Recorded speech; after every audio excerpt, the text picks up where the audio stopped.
श्रीगुरुवे नमः। चैतन्यं शाश्वतं शान्तं व्योमातीतं निरञ्जनं नादबिन्दुकलातीतं तस्मै श्रीगुरुवे नमः। ॐ पूर्णमदः पूर्णमिदं पूर्णात् पूर्णम् उदच्यते पूर्णस्य पूर्णम् आदाय पूर्णम् एव अवशिष्यते। ओम शांति शांति शांति। ओम। प्रणाम भगवान पुरुषोत्तम योग स्वामी अखंडानंद सरस्वती जी का दिव्य ग्रंथ और भगवान गीता जी के 15वें अध्याय के 5वें मंत्र की व्याख्या चल रही है। भगवान आगे स्वामी जी कहते हैं कि एक बार श्री उड़िया बाबा जी के पास काशी के एक विद्वान आए। उन्होंने बाबा से कहा, मैं आपसे तत्व ज्ञान प्राप्त करने आया हूँ। बाबा ने कहा, आप तो अद्वैत वेदांत के विद्वान हो, शास्त्रीय ग्रंथ आपने पढ़े हैं और पढ़ाते हैं, आपको मैं क्या बताऊंगा, आप ही मुझे कुछ सुनाओ। पंडित जी ने सुनाना प्रारंभ किया और अपना प्रवचन सुनाकर चले गए। आए थे ज्ञान प्राप्त करने, किंतु विद्या के अभिमान के जगते ही ज्ञान से वंचित हो गए। पुस्तकों के अध्ययन से तो ज्ञान होता नहीं, तत्वज्ञ महापुरुष के मुख से श्रवण करने से ज्ञान होता है। ज्ञान की धारा निम्नगामिनी होती है। जो नीचे बैठता है, नम्रता पूर्वक मस्तक झुकाकर श्रवण करता है, उसके प्रति गुरु के हृदय से उसके रस की धारा प्रवाहित होती है। जल जैसे नीचे की ओर प्रवाहित होता है, ज्ञान भी वैसे ही विनम्र को मिलता है।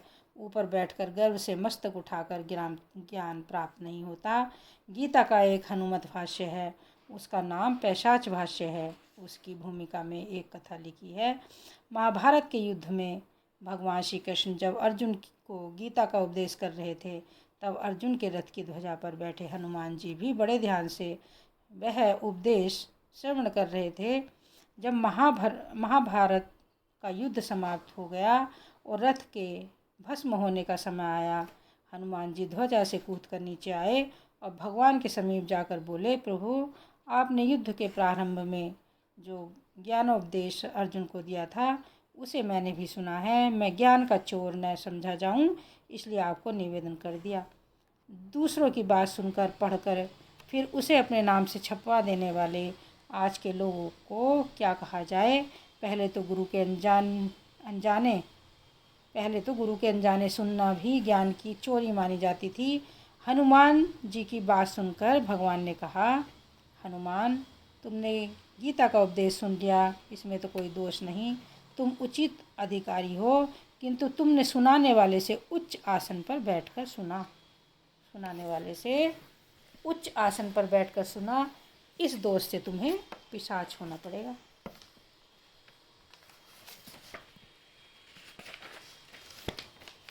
बड़ी प्रसन्नता की बात है, कहकर हनुमान जी ने